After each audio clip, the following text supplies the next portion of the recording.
everyone, and welcome to Gardening and Canning in the City. Today what we're going to do is a canning 101 video. A lot of times when I'm canning, I assume that people know some of the things I'm doing. And a lot of people pointed out, well, what about this and what about that? So what I'm going to do is start from the very beginning and teach you as much as I can about the basics. So let's get started, and I'll teach you some stuff that you have to know as a canner. Let's go. Well, let's start with knowing which canner to use. You need to choose the right bars and lids, and you also need to choose the right recipe.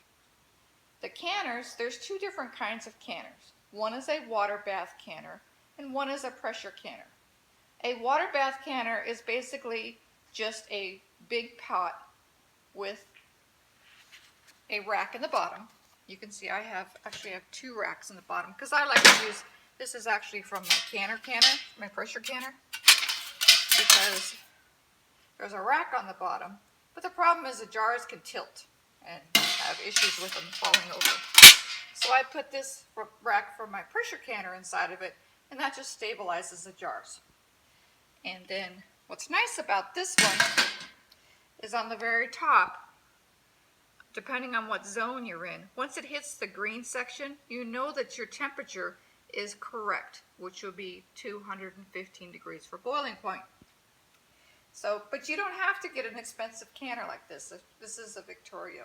You can use just a regular old pot as long as you have enough room on top of your jars to add at least 1 to 2 inches over the top. And that is a water bath canner. Now, a pressure canner, however, cannot be a pressure cooker. It has to be a pressure canner, specifically for canning home goods. And this one has a gauge on top, which tells me how many pounds of pressure I have. This is your weighted gauge, which goes on there to keep the pressure inside. And there's also this little vent, which pops up when pressure is reached. Or not when the pressure is reached, but when it starts pressurizing inside. And it has the rack in the bottom.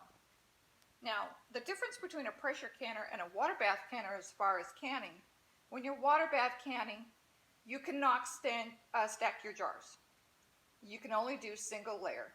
When you're pressure canning, I can double stack jars. So if this one here, it will hold 8 per layer, and I could put 16 pints in this canner. Or I can do the quarts, but I can't double stack quarts in this. The All-American, however, has one that you can double stack quarts. So when you buy your canner, what you're going to want to do is ask yourself, am I going to do a lot of quarts or am I going to do a lot of pints? If you're doing a lot of pints, this would be a great canner for you. If you're doing a lot of quarts, you're going to want the All-American so you can double stack your quarts. When you're using a pressure canner, you turn on your stove and you want to put enough water. For this canner, it's about right there. That's where I have to fill it. It depends on what canner you're using. Use your instructions to see how much water. It does not have to be over the top of the jars for a pressure canner. What you do is you lock this down. This will lock down completely. This is a vent right here. And what you do is you turn on your stove, and when you start to see a steady stream coming out of here, you want to vent it for 10 minutes, which lets the air out of the inside of the canner. After the 10 minutes is up, you take your weight and you put it on the top, and it will start to build up pressure. When it builds up pressure, this little thing here will pop up. You can see right here. That will pop up, and that tells you there is pressure created inside the canner. You will go up to the weight that you're required for your elevation. For me, it's 12 pounds. Once I hit 12 pounds, I will start the timer for what I'm cooking. For meats, it's about 90 minutes. That's how long I have to do meats. For other items, it's 75 minutes. Depending on your recipe, the time is correct. You just need to adjust your weight depending on your elevation. Once your time is up, you're going to turn the stove off, you're going to let this gauge go all the way back down to 0, leaving this on your vent.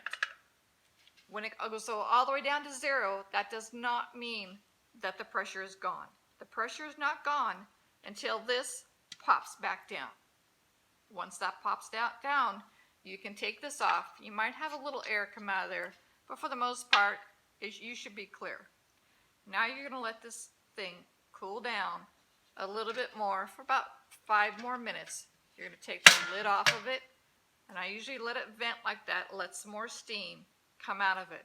It is extremely hot. You do want these jars to come down very, very slowly.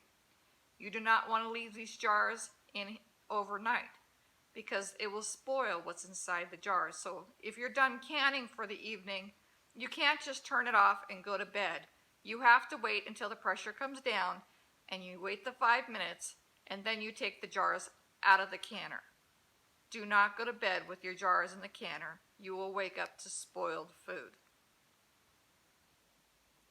Once you got the jars out of the canner, you're going to want to make sure that there is no cold air on those jars. If you have to, you can cover them with a towel, but no fans, no cold air. It will shatter your jars and you will have one big mess everywhere because those jars are at 240 degrees. It is very, very hot. Once everything's cooled down, you'll check your lids to make sure that everything has plunked down and sealed. And then you will remove the rim, clean your jars, and store them without the ring on. When you're pressure canning and you double stack your jars, what you can do is 8 jars, I got 2 in there, but 8 jars can fit in there on the first layer. And then you put another tray, and then you can put the next layer of 8 jars. You can only do this with pints in here. If you want to do it with quarts, you got to use the All-American, and it can do that. But that's how you do that. You want to make sure that you have a tray in between the 2 layers when you're pressure canning double stacked. So when you're canning, you always want to make sure you wash your jars and you sterilize your jars. In order to sterilize them, you can put them through the dishwasher, or what I like to do is put them in the dishwasher, and then I will put them in the water bath canner and turn on the water, and you can boil them for 10 minutes to be completely sterilized. I also want to say, do not trust all the canners on YouTube. Some don't know what they're doing, and they're not using safe canning methods. So be very leery and always check your recipes for safe canning. Be careful of old canning books. If you're using like your grandma's canning book, not all those methods are safe any longer. So you always want to check and make sure that they're safe.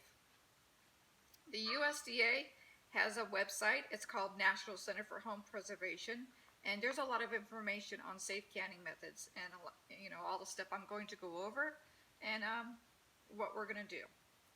So when you're canning is a process of heat process.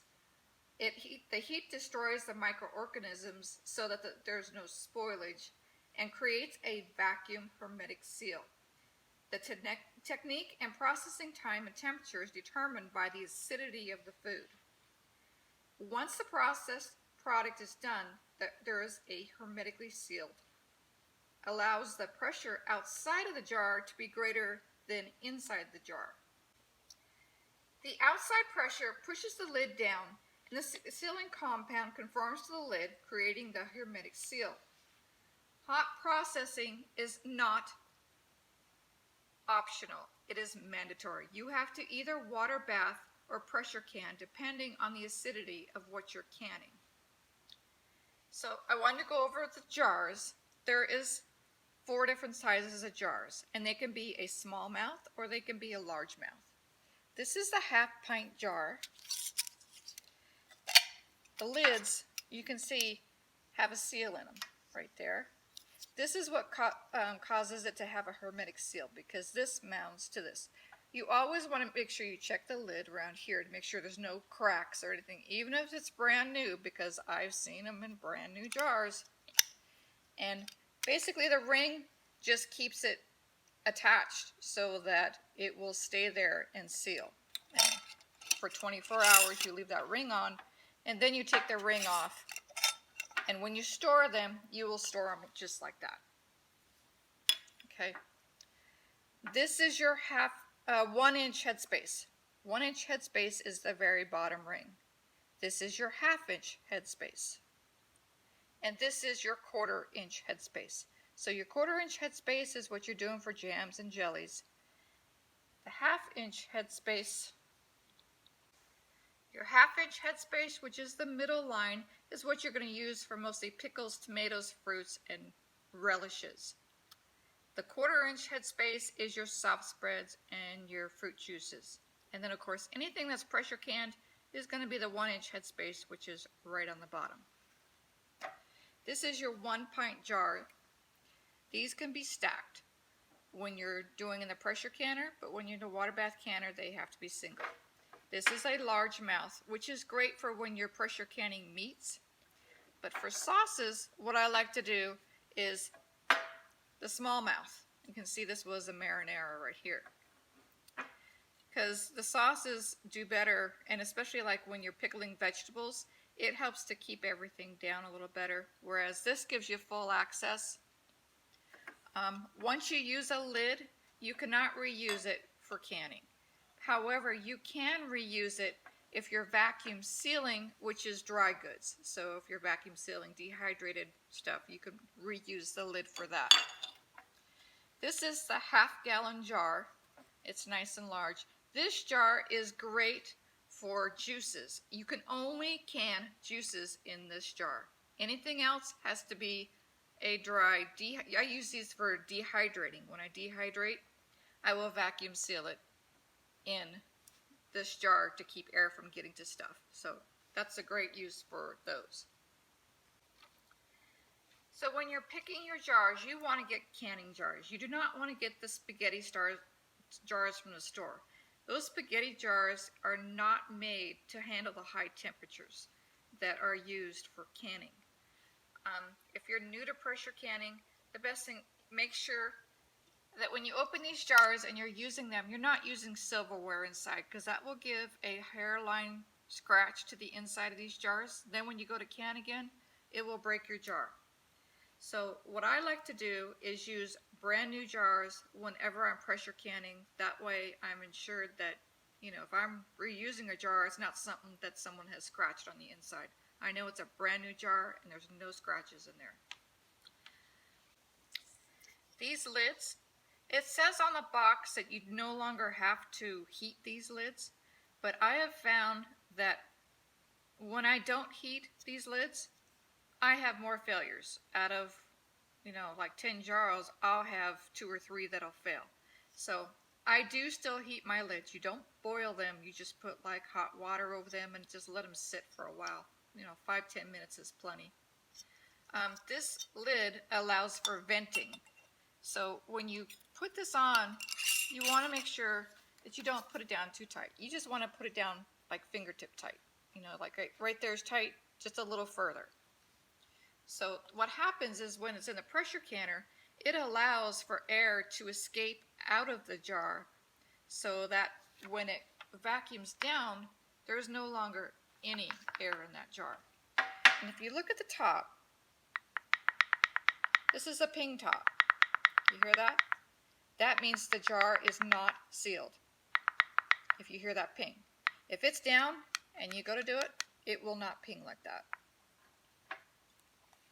When you're canning, you want to bring it out of the canner after sitting there for 5 minutes in the canner to make sure that it's cooled down a little bit. You put it on the countertop and you leave these rings on for 24 hours and then remove them. Alright, there's several utensils that you'll probably want when you're canning. We're going to start with the funnels.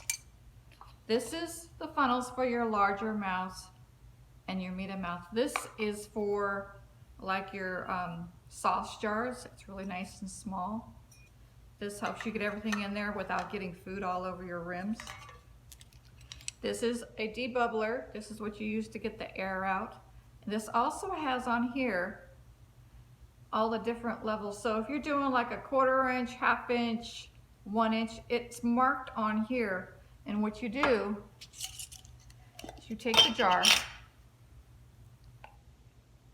And it tells you put it right on the rim like this, and it tells you what the different levels are as far as this is like, you know, for jams and jellies, you know, and all the different levels are right there. So you know that your food, you would do it like inside the jar, so that you know that you have the right headspace, is basically what that is. So this is your jar lifter. And when you use a jar lifter, you want to make sure that you put this around the neck of the jar, and that's what lifts your jar. And then use a towel underneath it, because I have had them actually fall out sometimes. So I put something underneath it so that it, you know, this thing doesn't fall and shatter all over the floor with hot liquid, because it will burn. This is a magnetic. This is for your lids. So when your lids are in the pan and they're hot, you can lift this out really easy. This is magnetic, and it will get your lids and rings out. This is my little toy. Now, when I'm debubbling, I don't like to use this. I like to use a chopstick. You know what? This gets those little itty bitty hair pockets out, whereas this I find is a lot more difficult trying to get the little tiny pockets and get all the way to the bottom of jars. This thing gets in there better. That's just my preference. Also, when you're labeling your jars, I usually just do it right on the top of my jars, but you can also use labels. Now, when you use labels, you do not want to use the ones that are for printer labels. They are a pain in the butt to get off the jars. You want to use the canning labels that are dissolvable. That way you get it wet, it comes right off. Very easy to use. So make sure that if you're going to invest in labels, use canning labels.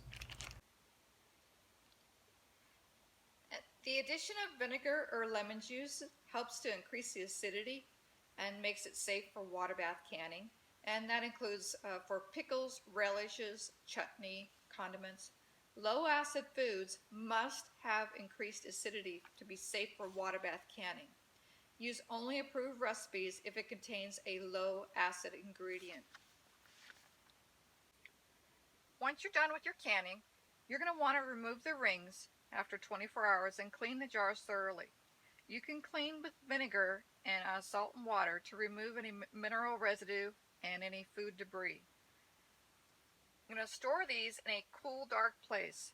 You do not stack your jars. It will create a false seal, which means basically it is unsealed, and the weight of the jar on top of it has caused it to reseal. And this could get your family very, very sick. Do not store it in a high humidity area or high temperatures. What I like to do is store my jars right back in the box that they came in. I also have these jar boxes, and what's nice about them is I can stack on top of a jar box because there is about a 1-inch space between the jar box and the top of the jar. But the ones that are not in a jar box have to be in a single stack.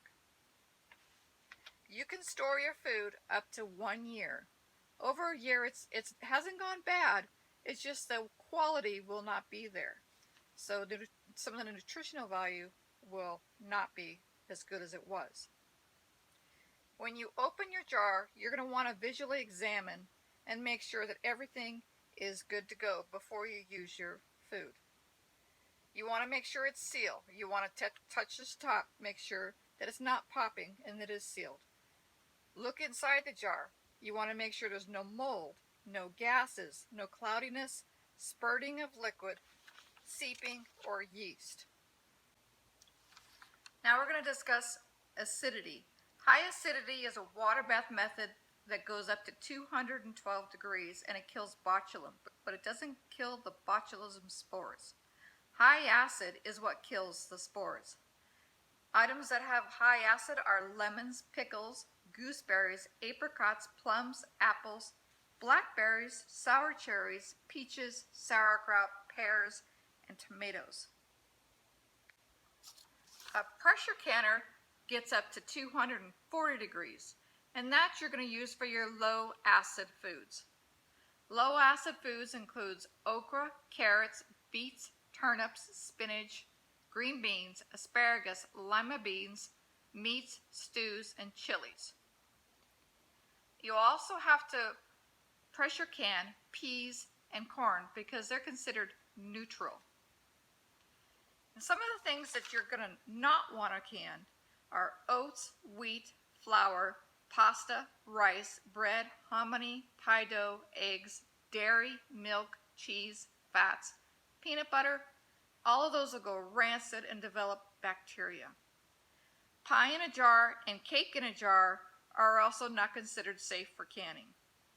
When you're doing items like potatoes, butternut squash, or pumpkin, you want to do them cubed. You do not want to do them mashed because you will not be able to get to the 240 degrees in the center of the jar in order to make it safe. Broccoli is better pickled because when you pressure can broccoli, it will turn to mess, a big mush mush. And when you use meats, you want to use lean meats, or you want to rinse them off really good to try and get rid of as much fat as possible.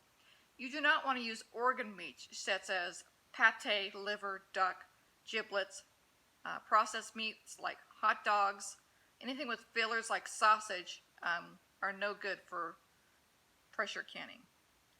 And do not use thickeners when you're doing like pie fillers or stuff like that. You want to use clear gel. Clear gel is the only thing that you can use in canning that will work. You do not want to use cornstarch, tapioca, arrowroot, flour, wandra, cornmeal, soup bases, and packaged mixes like taco or ranch. Another thing you need to worry about is what is your altitude where you are canning. Mine is 2,100 feet. For the water bath canner, for your altitude, you want to add time. For a pressure canner, you want to add pressure depending on your altitude. So for a water bath canner at 1,000 to 3,000 feet, you're going to add 5 minutes. For 3,000 to 6,000 feet, you're going to add 10 minutes. For 6,000 to 8,000 feet, you're going to add 15 minutes. For 8,000 to 10,000, you're going to add 20 minutes. So since I am at 2,100 feet, if a recipe says to water bath it for 15 minutes, I have to add 5 minutes, which is 20 minutes. And then we will leave it in the canner for 5 minutes to cool down before removing it from the canner. Now with pressure canner, however, you need to make sure to add pressure depending on your altitude. So up to 2,000 feet, you want 11 pounds. For 2,000 to 4,000 feet, you want to add 12 pounds. For 4,000 to 6,000 feet, you want 13 pounds. For 6,000 to 8,000 feet, you want 14 pounds. For 8,000 to 10,000 feet, you want 15 pounds. Since my altitude is 2181, my pressure canning pounds is 12 pounds. The maximum pounds you need to use is 15 pounds. Do not go over 15 pounds. For a weighted canner, up to 1,000, you're going to use a 10-pound weight. Above 1,000, you're going to use a 15-pound weight. When you are pressure canning, you need to watch that pressure canner really close. You do not want it going up and down in pressure, because that will vacuum the juice out of your jars and cause a problem with your pack because it will get fluid and debris underneath the lid and it will not seal. Now we're going to talk about hot pack and cold pack method. So for hot pack, you're usually going to use that in your water bath canner because you're processing it for such a short amount of time. The exception would be like cauliflower or stuff like that, vegetables, that you're going to pickle, anything vegetables you pickle. But for the most part, when you are hot packing, your food is to be hot and it's pre-cooked, which breaks down the food and more in a brine or water juice or syrup. You load it into hot sterilized jars and the food is less likely to float. The raw pack method, however, is a cold pack. Use that for chicken or beef and you use it raw and it comes out more like a pulled pork or, sort of like the chicken that you buy at the grocery store. That's what it looks like.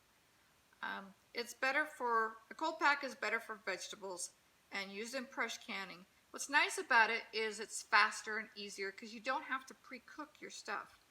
But it may cause shrinkage, like in chicken it'll shrink down, and also the meat itself might be above the water, so you might get some discoloration to the meat on the very top, but it's still good to eat. When you're canning fruit, you want to use the hot pack method, and you're going to use it in a syrup. So the syrup is, there's like several different layers of sugar. For less sugar, you're going to use 1 cup of sugar to 4 cups of water. For a light syrup, you're going to use 1 2/3 cup of sugar to 4 cups of water. For a medium syrup, it's 2 2/3 cup of sugar to 4 cups of water. For a heavy syrup, you're going to use 4 cups of sugar to 4 cups of water. Now, which syrup type you use as far as a sugar syrup is irrelevant. It just depends on how sweet you want the contents to be. You do not have to use a heavy syrup or a light syrup. You can use any of the above. If you want less sugar, use the less sugar syrup, which is 1 cup of sugar to 4 cups of water. Now we're going to talk about troubleshooting. As you can see, this is a jar of chili. It is perfectly sealed, luckily, but you can see how much was lost out of this jar. The loss of liquid usually is from either too much air or incorrect headspace or improper processing times and temperature. Now, either you're inside your pressure canner, there is a seal. You want to have this seal checked, because if it's leaking, like what happened with this jar, that's what ended up being the problem. It can cause this. So I got a new seal, and from that point on, for the rest of my chili that I canned that time, I didn't have any issues. But that was what caused this. But it can also be just when your temperatures are going up and down and up and down. So if you're at 12 pounds, you go up to 15 pounds, say, oh, it's too hot. Bring it back down to 10 pounds. Going up and down, that can cause this to do this too. Also, if you ever go below your weight, and say like you're supposed to be at 12 pounds, if during your processing time it ever goes below 12 pounds, you have to start all over. You cannot go below that weight, or else you have to start from the beginning and start your processing time all over again. If your lids do not seal, if you press the top of these and they clink, clink, clink, clink, and they do not seal, you need to put them right into the fridge, and you can either eat them right away or you can heat them back up and reprocess them. I like to just eat them right away, because reprocessing a lot of times just ruins the content because they get overcooked. For jams and jellies, like your strawberry jam or your watermelon jelly, if you have crystallizing inside the jars, that's usually because the sugar was not dissolved or your cooking time is off. You want to make sure you bring them up to a full rolling boil before you start your time. If you start your time too soon, you will get crystallization in the jars. If you overcook it, you will also get crystallization inside the jars because the moisture content is too low. While you're cooking them, you want to scrape the sides to make sure you remove any crystals off the side of the pot so that they are completely dissolved, because any crystals in those jars will cause crystallization of your jam. Well, I hope you enjoyed today's video of Canning 101. Please subscribe to my channel, because we have a lot of canning to do. I've been canning for well over 45 years, and I have a lot of content that I'm getting ready to upload. It's going to be a lot of fun. So we're starting from the beginning to easy stuff, and we're going up to canning meats and more difficult stuff inside a pressure canner. We're going to prepare your family to be well fed over long term, and let me tell you, it is wonderful knowing that there's food on the shelf and you're not going to the store that has empty shelves and no food to eat. So subscribe to my channel. We have a lot of canning to do. I will also be going over a lot of other methods for preserving foods, such as dehydration and fermenting, and how to preserve food by vacuum sealing your dry goods.